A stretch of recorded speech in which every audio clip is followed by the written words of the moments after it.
Apresentação do livro O Mistério de Natal, Santa Edith Stein. Editora Edusc, 1999. Em Bauru. Reelaborado e impresso pelas Monjas do Carmelo, Ressurreição e Santa Edith Stein, Senhor do Bonfim, Bahia, a partir da tradução do original em língua alemã pelo Frei Hermano José Kirten, OFM, com a autorização do Carmelo de Colônia. Sumário. Página 9. Apresentação. Página 11. Encarnação e humanidade. Página 15. O seguimento do Filho de Deus feito homem. Página 19. O corpo místico de Cristo. Página 27. Meios salvíficos. Página 33. Dados biográficos da autora. Apresentação. O mistério do Natal. Um pequeno texto, denso, porém de conteúdo teológico. Chegou às nossas mãos através de Frei Patrício Essiadini, grande divulgador da vida e da obra de sua irmã Carmelita, a síntese do nosso século, no dizer do Papa João Paulo II. Neste pequeno texto, a doutora Edith Stein, filósofa, pedagoga e conferencista, cede lugar à mística Teresa Benedita da Cruz. O que parecia ser um ensaio poético sobre a criança de Belém transforma-se em profundo, sério e contundente chamado ao seguimento.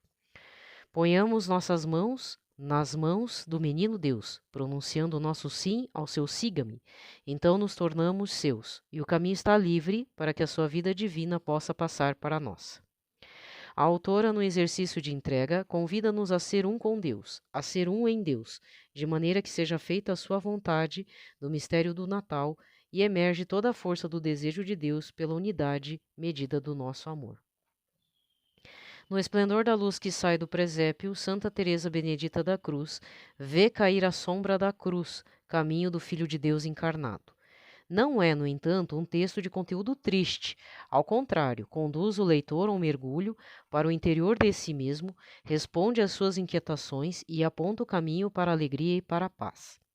Ao publicar este pequeno livro, a Edusc pretende oferecer um presente de Natal, do Natal em sua essência, do Natal especialíssimo, que abre as portas ao novo milênio e, ao fazê-lo, repete ao homem deste final de século a exata e igual verdade revelada há 2000 anos.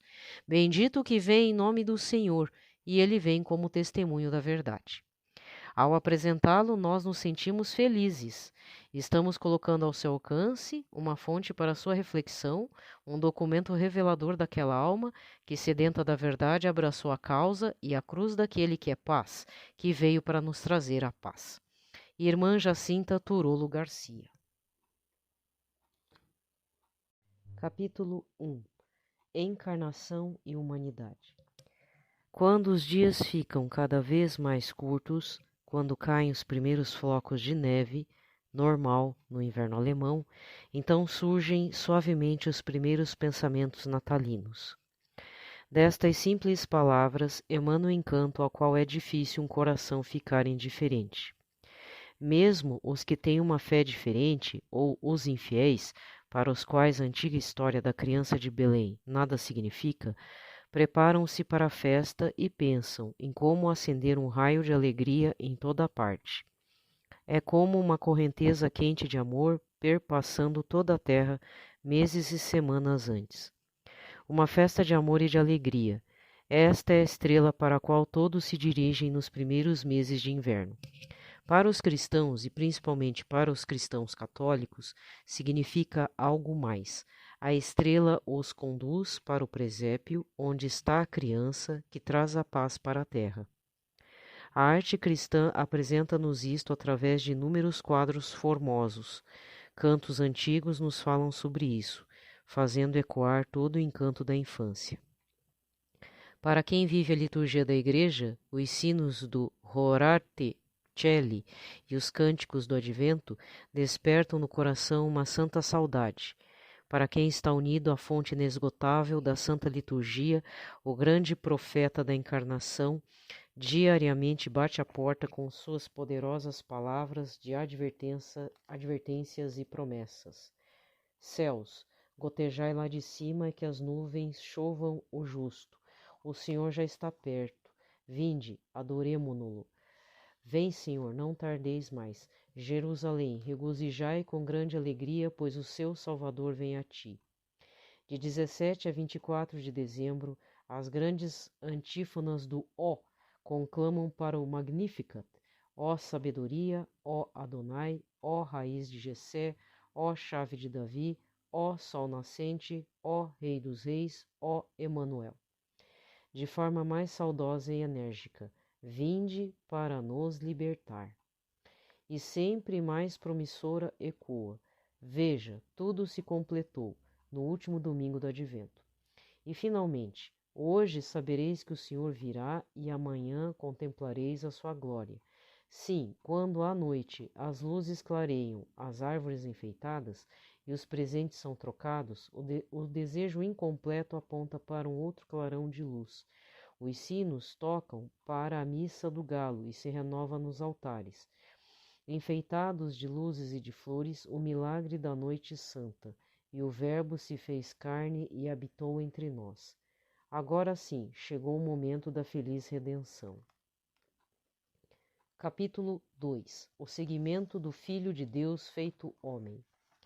Cada um de nós talvez já tenha experimentado tal felicidade natalina. Mas até aqui o céu e a terra não se uniram. Talvez hoje a estrela de Belém é uma estrela na noite escura. Já no segundo dia, a igreja tira as vestes festivas e se reveste com a cor do sangue, e no quarto dia, de cores enlutadas. Estevão, o protomártir, que primeiro seguiu o Senhor para a morte, e os santos inocentes, as criancinhas de Belém de Judá, mortas cruelmente por mão de algozes, estão ao redor da criança no presépio. O que quer dizer isto? Onde está o júbilo das potências celestes? Onde está a tranquila bem-aventurança da noite santa?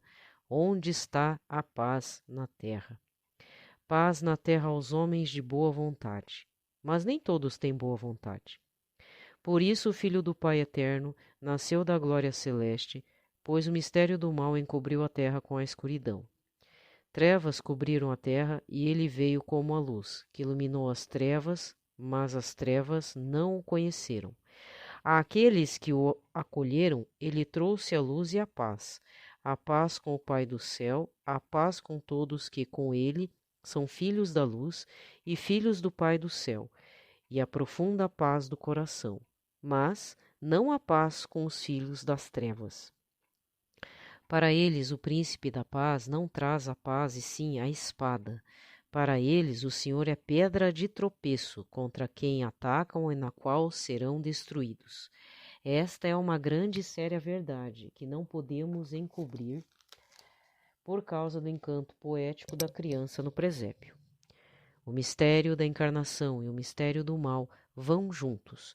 Contra a luz que vem do alto, contrasta a noite do pecado e a torna escura e tenebrosa. A criança no presépio estende as mãos e o seu sorriso parece dizer o que mais tarde pronunciaram os lábios do Filho do Homem: Vinde a mim, todos os que estáis cansados sob o peso do vosso fardo. E aqueles que seguem o seu chamado, os pobres pastores, aos quais nos campos de Belém o resplendor do céu e a voz do anjo anunciaram a boa nova, e que responderam confiantes: Vamos a Belém, e se puseram a caminho. Os reis, vindos do Oriente longínquo, seguiram, na mesma fé simples, a estrela milagrosa para eles. Através das mãos da criança, correu o orvalho da graça, e eles exultaram com grande alegria. Estas mãos dão e ao mesmo tempo cobram. Vós, sábios, despojai-vos de vossa sabedoria, e tornai-vos simples como crianças. Vós, reis, entregai vossas coroas e vossos tesouros, e inclinai-vos humildemente diante do Rei dos Reis. Aceitai sem hesitação os fardos, dores e pesares, exigidos pelo vosso serviço. De vós, crianças, que não podeis ainda oferecer nada gratuitamente, tiram a vossa tenra vida antes dela ter propriamente começado. Ela não pode servir melhor do que ser sacrificada ao Senhor da vida. Siga-me. Dessa maneira se expressaram as mãos do menino, como mais tarde repetirá com os lábios o mestre. Assim foi dito ao discípulo, a quem o Senhor amava. E São João, o jovem, com o coração puro de criança, seguia sem perguntas. Para onde e para quê? Ele deixou a barca do pai e seguiu o Senhor em todos os caminhos até ao Gólgota. Siga-me, também entendeu o jovem Estevão. Ele seguiu o Senhor na luta contra os poderes das trevas, a cegueira da descrença obstinada. Ele deu testemunho do Senhor com sua palavra e com seu sangue. Ele o seguiu também em seu espírito, no espírito do amor, que combate contra o pecado, mas que ama o pecador e ainda na morte intercede diante de Deus pelos assassinos. São personagens de luz que rodeiam o presépio, os santos tenros inocentes, os simples e fiéis pastores, os reis humildes, Estevão, o discípulo entusiasmado, e João, o discípulo predileto. Todos eles seguiram o chamado do Senhor. Em oposição a eles se encontram na noite da dureza e cegueira, incompreensíveis, os doutores da lei, que podem dar informações sobre o tempo e o lugar onde devia nascer o Salvador do mundo, mas não deduzem daí. Vamos a Belém. O rei Herodes pretende matar o Senhor da vida. E diante da criança no presépio, os espíritos se dividem. Ele é o rei dos reis e o Senhor da vida e da morte. Ele fala o seu, siga-me, e quem não for a seu favor é contra ele. Ele o diz também para nós e nos coloca diante da decisão entre luz e trevas. Capítulo 3. O corpo místico de Cristo. 3.1. Ser um com Deus. Para onde o menino Deus nos conduzirá nesta terra, isto não sabemos e não deveríamos perguntar antes do tempo. Só sabemos que para aqueles que amam o Senhor, todas as coisas servem para o bem. Os caminhos pelos quais o Senhor nos conduz levam-nos para além desta terra. Ó troca maravilhosa! O Criador do gênero humano encarnando-se, concede-nos a sua divindade. Por causa desta obra maravilhosa, o Redentor veio ao mundo. Deus se tornou filho do homem para que os homens se tornassem filhos de Deus. Um de nós rompeu o laço da filiação divina e um de nós devia reatar o laço pagando pelo pecado. Nenhum da antiga e enferma raça podia fazê-lo. Devia ser um rebento novo, sadio e nobre. Tornou-se um de nós e, mais do que isso, unido conosco. O maravilhoso no gênero humano é que todos somos um. Se fosse diferente, estaríamos lado a lado como indivíduos autônomos e separados, e a queda de um não poderia ter se tornado a queda de todos. Podia ter sido pago e atribuído a nós o preço da expiação, mas não teria passado a sua justiça para os pecadores, e não teria sido possível nenhuma justificação. Mas ele veio para tornar-se conosco um corpo místico, ele, nossa cabeça, nós, os seus membros. Ponhamos nossas mãos nas mãos do menino Deus, pronunciando o nosso sim ao seu siga-me. Então nos tornamos seus, e o caminho está livre para que a sua vida divina possa passar para nós. Isto é o começo da vida eterna em nós. Não é ainda a visão beatífica de Deus na luz da glória, é ainda a escuridão da fé, mas não é mais deste mundo, já é estar no reino de Deus. Quando a bem-aventurada Virgem pronunciou o seu fiat, aí começou o reino de Deus na terra e ela se tornou a sua primeira serva. E todos que antes e depois do nascimento da criança, por palavras e obras, se declararam a seu favor. São José, Santa Isabel com seu filho e todos os que estavam ao redor do presépio entraram no reino de Deus. Tornou-se diferente do que se pensou, conforme os salmos e profetas, o reinado do divino rei. Os romanos continuaram os dominadores da terra, os sumos sacerdotes, os doutores da lei continuaram a subjugar o povo pobre. De forma invisível, cada um que pertencia ao Senhor trazia o reino de Deus em si. O seu fardo terreno não lhe foi tirado, e sim outros fardos acrescentados. Mas o que ele trazia dentro de si era uma força animadora, fazendo o fardo suave e a carga leve. Assim acontece ainda com os filhos de Deus. A vida divina, acesa em sua alma, é a luz que veio nas trevas, o milagre da noite santa. Quem traz esta luz dentro de si compreende quando se fala dela. Para os outros, porém, tudo que se pode dizer a respeito é um balbuciar incompreensível. Todo o Evangelho de São João é um canto à luz eterna, que é amor e vida. Deus está em nós e nós nele. Mas, esta é a nossa parte no reino de Deus, para a qual a encarnação colocou o alicerce. 3.2 Ser um em Deus. Ser um com Deus. Este é o primeiro passo, mas o segundo é consequência do primeiro. Cristo, sendo a cabeça e nós membros do corpo místico, estamos unidos elo a elo, todos somos um em Deus, uma única vida divina. Se Deus é amor e está em nós, então não pode ser diferente o nosso amor para com os irmãos. Por isto, o amor humano é a medida do nosso amor a Deus, mas é algo mais do que o simples amor humano.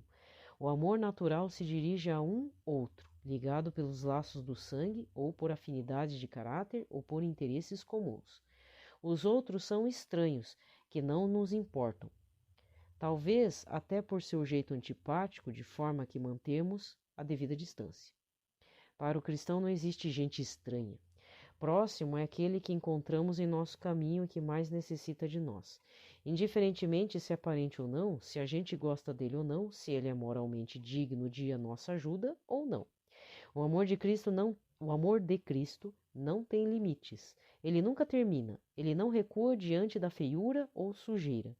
Ele veio por causa dos pecadores e não por causa dos justos. E se o amor de Cristo mora em nós, então façamos como ele, indo ao encontro das ovelhas perdidas. O amor natural visa ter a pessoa amada para si, possuindo-a de forma mais exclusiva. Cristo veio para devolver ao Pai a humanidade perdida, e quem ama com seu amor, este quer os homens para Deus e não para si. Este é, ao mesmo tempo, o caminho mais seguro para possuí-las para sempre, pois se amamos uma pessoa em Deus, então somos com ela um em Deus. Enquanto que o vício da conquista, muitas vezes mais cedo ou mais tarde, sempre resulta em perda. Há um princípio válido para todas as almas e para os bens exteriores. Quem ambiciosamente se ocupa em ganhar e apropriar, perde. Porém, aquele que tudo oferece a Deus, ganha para sempre. Subcapítulo 3.3 Seja feita a tua vontade. Com isto, estamos tocando no terceiro sinal da filiação divina, ser um com Deus. Foi o primeiro.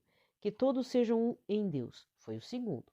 O terceiro, nisto reconheço que vós me amais, se observardes os meus mandamentos. Ser filho de Deus significa andar apoiado na mão de Deus, na vontade de Deus. Não fazer a vontade própria, colocar todo cuidado e toda esperança nas mãos de Deus. Não se preocupar consigo e com seu futuro. Nisto consiste a liberdade e a alegria dos filhos de Deus. Tão poucos as possuem, mesmo entre os realmente piedosos, mesmo entre os heroicamente dispostos ao sacrifício.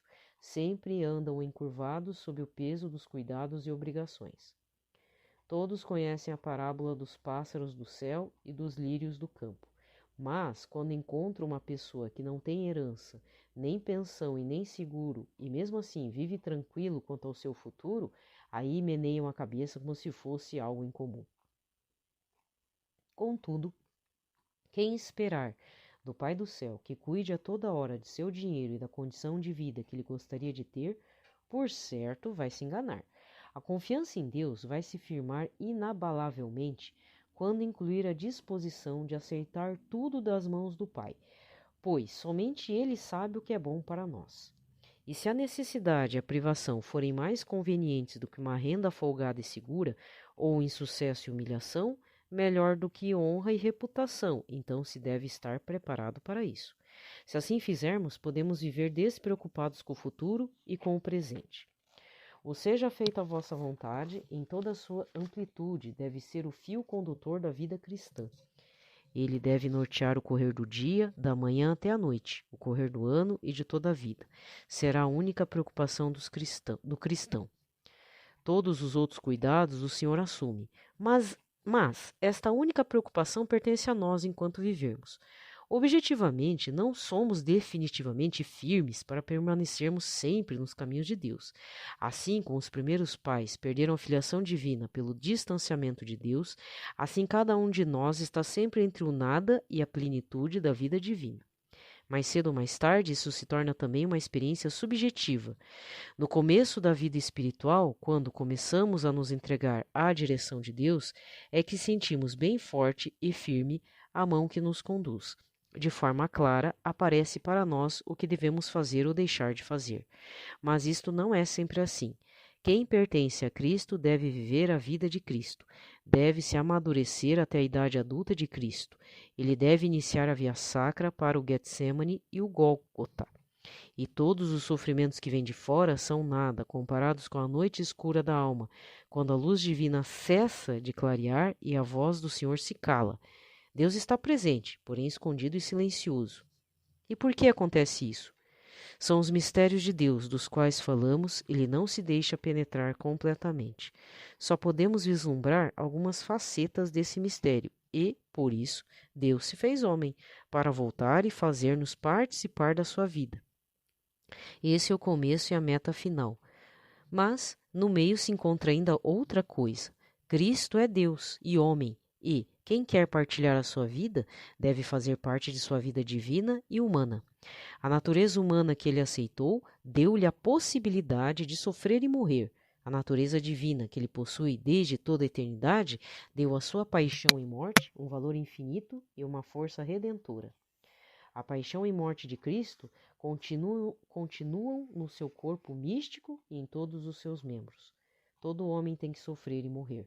Porém, se ele for membro vivo no corpo de Cristo, então o seu sofrimento e sua morte adquirem pela divindade de seu corpo força salvadora.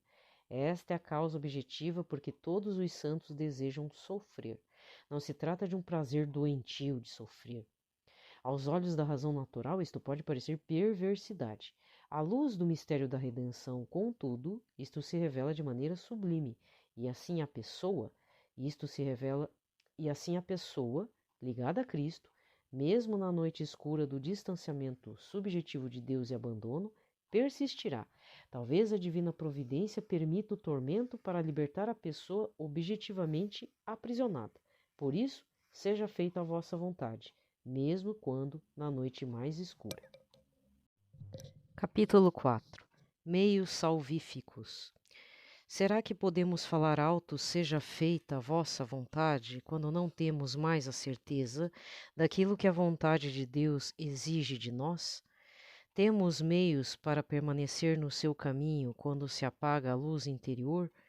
Existem tais meios e tão fortes que o erro, apesar das possibilidades, de fato se torna infinitamente improvável. Deus veio para nos salvar, se nos unirmos a Ele, se conformarmos a nossa vontade com a sua. Ele conhece a nossa natureza.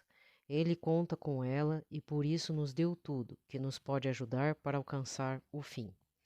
O Deus menino se tornou nosso permanente mestre para nos dizer o que devemos fazer, para que a vida humana seja inundada da vida divina.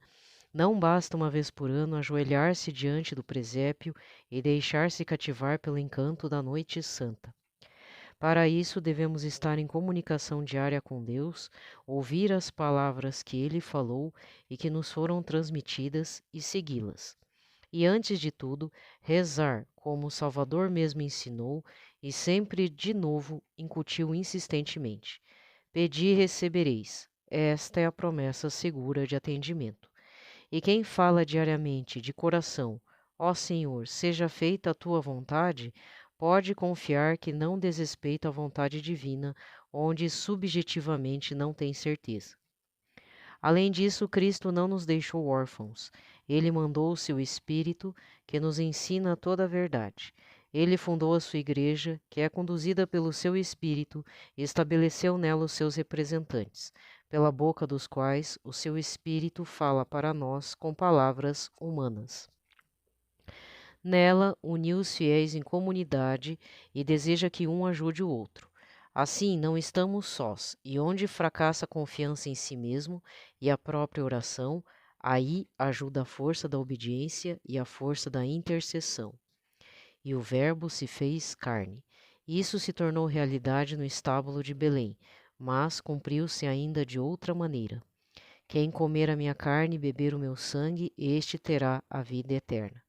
O Salvador que sabe que somos e permanecemos humanos, tendo que lutar dia após dia com fraquezas, vem em auxílio da nossa humanidade de maneira verdadeiramente divina. Assim como o corpo terrestre precisa do pão cotidiano, assim também a vida divina em nós precisa ser alimentada constantemente. Este é o pão vivo que desceu do céu. Quem come deste pão todos os dias, neste se realizará diariamente o mistério do Natal, a encarnação do Verbo. E este certamente é o caminho mais seguro para se tornar um com Deus e de penetrar dia a dia de maneira mais firme e mais profunda no corpo místico de Cristo. Eu sei que para muitos pode parecer um desejo por demais radical.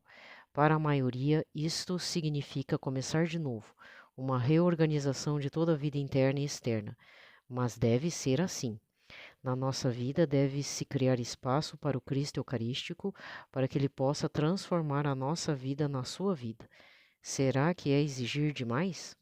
A gente tem tempo para tantas coisas fúteis, tantas coisas inúteis. Ler livros, revistas, jornais, frequentar restaurantes, conversar na rua 15 ou 30 minutos. Tudo isso são dispersões onde esbanjamos tempo e força. Não se poderá reservar 1 hora pela manhã para se concentrar e ganhar força para enfrentar o resto do dia? Mas, na verdade, é necessário mais que 1 hora. Devemos viver de tal maneira que 1 hora se suceda a outra e estas preparem as que vierem. Assim, não será mais possível deixar-se levar, mesmo temporariamente, pelo afã do dia. Com quem se vive diariamente, não se pode desconsiderar o seu julgamento. Mesmo sem dizer palavras, percebemos como os outros nos consideram. Tentamos nos adaptar conforme o ambiente e, se não conseguimos, a convivência se torna um tormento. Assim também acontece na comunicação diária com o Senhor. Tornamo-nos cada vez mais sensíveis àquilo que lhe agrada ou desagrada. Se antes estávamos mais ou menos contentes com nós mesmos, agora isto se torna diferente e descobriremos em nós muita coisa que precisa ser melhorada e outras que às vezes são quase impossíveis de serem mudadas. Assim nos tornaremos pequenos, humildes, pacientes e condescendentes, com o cisco no olho de nosso próximo, pois a trave no nosso olho nos incomoda. Finalmente aprenderemos a aceitar-nos tal qual somos à luz da presença divina e a nos entregar à divina misericórdia, que poderá vencer tudo aquilo que está além de nossas forças. Da autossuficiência de um bom católico que cumpre com seus deveres, que lê um bom jornal e vota certo e etc., mas que, no entanto, pratica o que ele bem quer. Há um longo caminho até chegar a viver na mão de Deus e da mão de Deus, na simplicidade da criança e na humildade do cobrador de impostos. Mas quem uma vez andou não voltará atrás. Assim, filiação divina quer dizer tornar-se pequeno e, ao mesmo tempo, tornar-se grande. Viver da Eucaristia quer dizer sair espontaneamente da estreiteza da própria vida e penetrar na amplitude da vida de Cristo. Quem visita o Senhor na sua casa não quer se ocupar sempre somente com seus problemas. Vai começar a se interessar pelas coisas do Senhor. A participação no sacrifício diário nos leva livremente à totalidade litúrgica. As orações e os ritos do culto divino nos apresentam no decorrer do ano litúrgico a história da salvação diante da alma, deixando penetrar-nos sempre mais profundamente no seu sentido. E a ação sacrificial nos impregna sempre de novo o mistério central de nossa fé, o ponto angular da história universal, o mistério da encarnação e redenção. Quem poderia, com o coração aberto, participar do santo sacrifício sem ser envolvido por esse espírito de sacrifício, sem ser tomado pelo desejo dele mesmo e com sua pequena vida pessoal, se integrar na grande obra do Salvador? Os mistérios do cristianismo são um todo indiviso. Quando nos aprofundamos num deles, seremos conduzidos para todos os outros. Assim, o caminho de Belém conduz seguramente para o Gólgota, do presépio para a cruz. Quando a bem-aventurada Virgem levou a criança para o templo, foi-lhe profetizado que uma espada atravessaria a sua alma e que esta criança seria a causa da queda e do reerguimento de muitos. Um sinal de contradição. É o anúncio da paixão, da luta entre a luz e treva, que já se manifesta no presépio. Em alguns anos, a apresentação do Senhor coincide com a 70ª, a celebração da encarnação e a preparação para a paixão.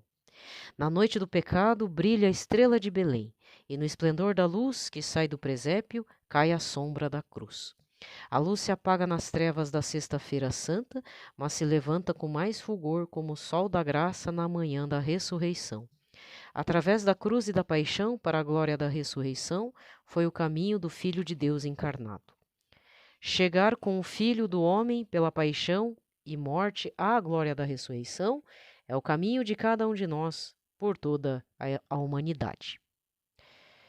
Capítulo 5. Dados biográficos da autora.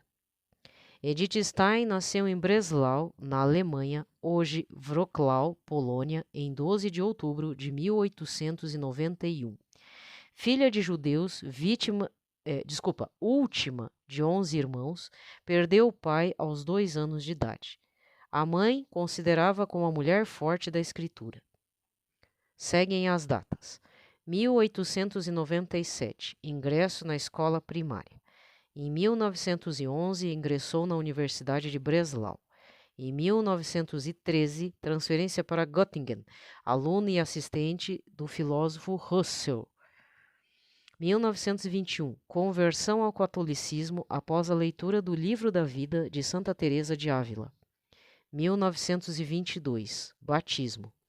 1923, professora no Instituto Santa Maria Madalena das Dominicanas em Speyer. 1931, início como conferencista. 1934, em Colônia, recebimento do hábito, Carmelita Teresa Benedita da Cruz. 1938, refúgio no Carmelo de Esch, Holanda. 1942, em 2 de agosto deste ano, morta na câmara de gás em Auschwitz.